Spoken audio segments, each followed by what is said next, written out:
Weather Service in Lincoln has issued a severe thunderstorm warning for central Champaign County until 9:45 a.m. At 9 a.m., a severe thunderstorm was located 20 miles west of Champaign, or 12 miles east of Clinton, moving east at 45 miles per hour.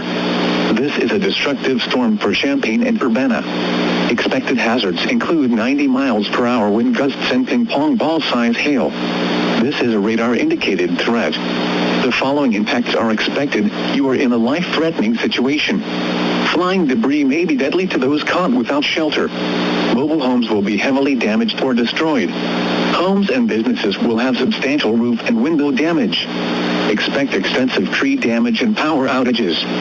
Locations impacted include Boonville, Monticello, Philo, Savoy, Urbana, Mohammed, Willard Airport, Champaign, Galesville, Lodge, Seymour, Whiteheath, Tolono, and Lake of the Woods.